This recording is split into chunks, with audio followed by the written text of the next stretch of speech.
Violência e vandalismo. Grupos de mascarados. Protestos violentos. Vandalismo. Vândalos.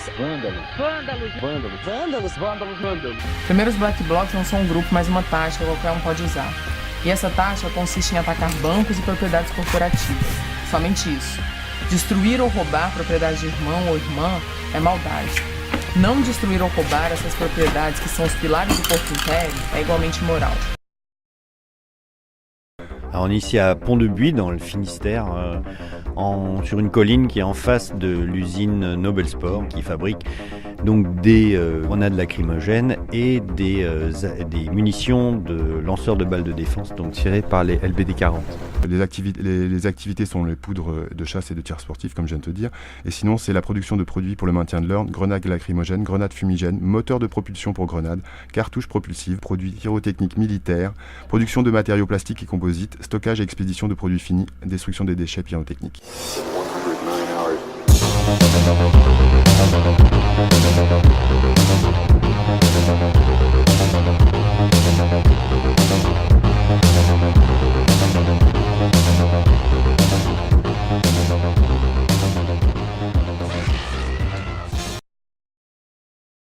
Bonsoir, vous êtes le secrétaire national d'Alliance Police Nationale.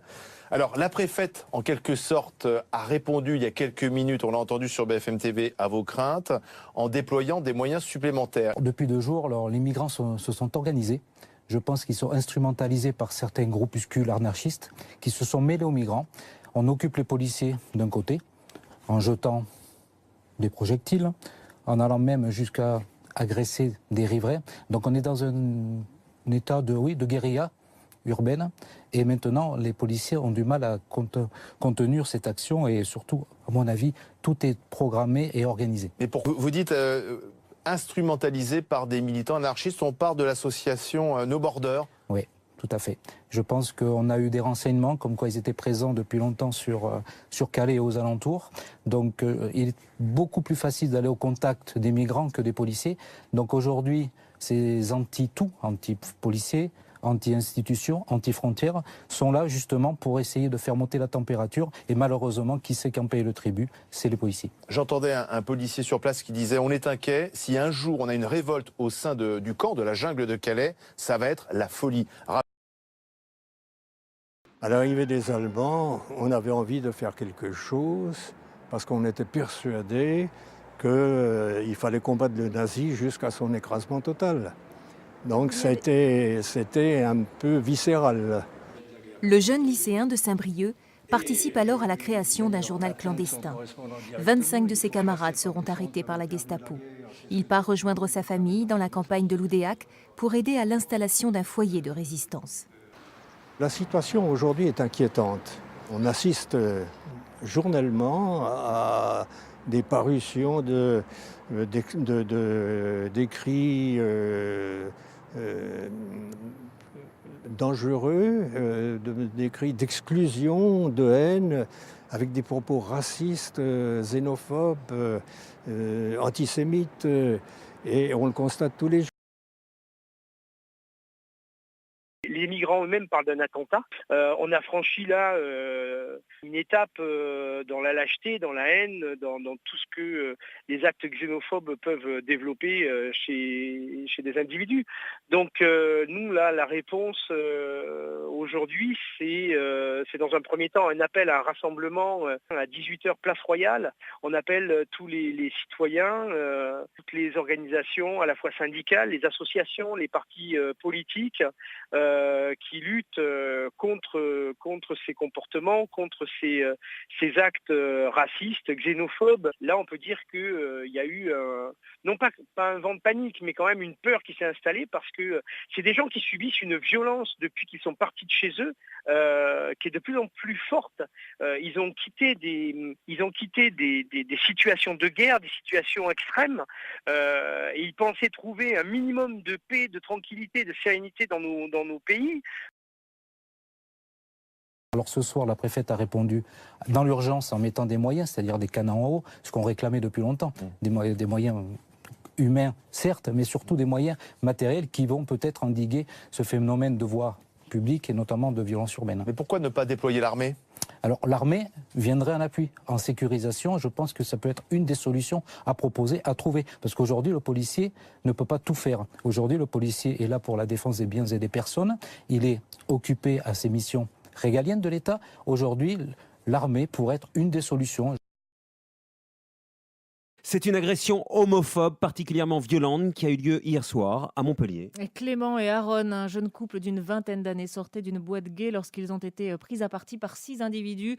Arnaud Touche a pu les joindre pour RTL. Aaron est trop grièvement blessé pour parler. C'est donc Clément qui raconte. Une voiture est passée et ils nous ont insultés copieusement, d'homo, de sale pédé, de tapette, etc. Moi j'ai eu le mauvais esprit de répondre qu'est-ce qui se passe. Il y en a 4 qui ont été sur mon copain et 2 qui sont venus sur moi et ils nous ont tabassé quoi. J'ai réussi à rester conscient mais quand je me suis retourné j'ai vu que mon copain était à terre, il avait la tête en sang et il était sur le macadam, il était inconscient. Il a le côté de la tête complètement brûlé, en fait ils lui ont traîné la tête sur le macadam. Il a des contusions partout, sur le corps, enfin sur les côtes, sur le flanc. J'ai 4 points de suture à l'arcade, j'ai l'intérieur de la lèvre en fait qui est ouverte aussi. C'est une boîte qui est quand même réputée pour accueillir des homosexuels, etc. Vous voulez clairement casser du PD, oui.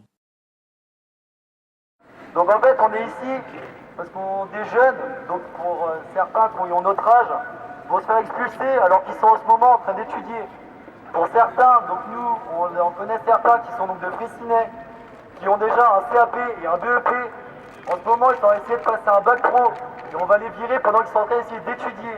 À partir du moment où qu'ils étudient, on exige qu'ils aient quand même un minimum de droit de rester en France. Ils sont quand même là pour étudier, il y a un moment où ils doivent être obligatoire. En tant que jeune et en tant que lycéen, je suis révolté de voir comme dans un pays qui se dit nation des droits de l'homme, des terres d'asile, on se permet d'expulser les gens comme ça alors qu'ils sont en train de faire des études. Et je sais que c'est un sentiment qui est partagé par beaucoup d'entre vous ici. Savoir de plus que les obligations à quitter le territoire français sont motivées par des jugements à l'emporte-pièce, portés dès le premier entretien avec le mineur isolé, où ce jeune, bien loin d'être considéré comme une victime, est considéré comme un fraudeur.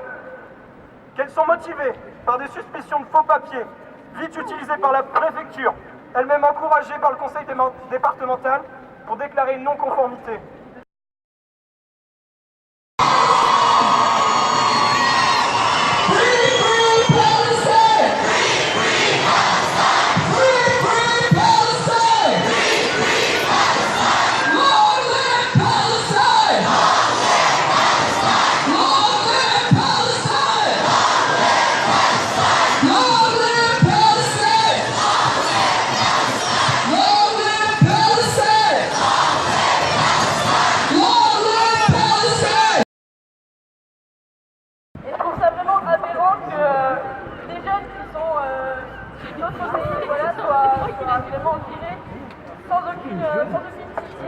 Alors que d'un autre côté, nous, on est dans notre assemblée, il y a des gens qui viennent d'ailleurs aussi, et pourtant ils ont droit à la parole. Oui, la France, c'est les droits de l'homme, mais c'est pas du tout ça, c'est quoi ce pays? C'est quoi, des personnes qui n'ont rien demandé. On fuit des personnes qui n'ont rien demandé du tout, ils veulent juste s'en sortir comme tout le monde. Donc, pour ceux qui sont avec moi, gueulez.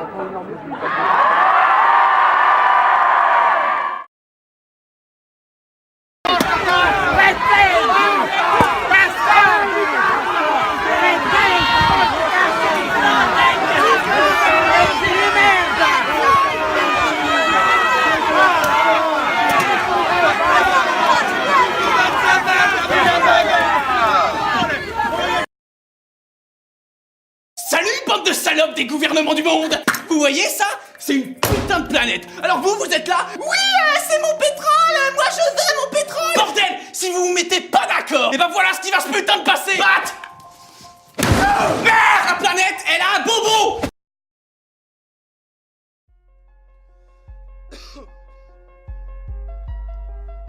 La Trova Producciones. Yo.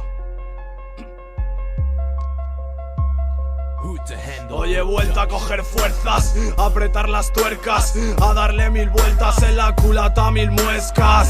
No demuestran, luego presumen, no saben que mañana baja lo que hoy les sube. Pisando fuerte, olor a ciénaga, sinceridad inerte a 3 metros bajo tierra. Lo dijimos, no se cierra la traba. Resistencia del Madrid, antifascista del Madrid en pie de guerra. Dime en qué piensas, autodefensa, historias tensas en mi cabeza. Unos rezan, otros lloran mientras saltan vallas. Rico come pobre, triste juego de canallas. No hay más allá, batallas tallan pa' lucir medalla. Son alimañas echando a niñas de sus casas. La policía mata como el sionismo en Gaza. Fósforo blanco tras la cruel lluvia de metralla. Y gota a gota bebo tu veneno como elixir sagrado que me condena al fuego. La vida es un infierno, al toro por los cuernos. Hoy duele menos, mañana ya veremos. Mañana venceremos, aunque nos tiren bombas, aunque nos quieran muertos, resistimos como en Donbass. Reciben luchas por desplegar alas, porque veáis lo que no veis, no por petar las alas.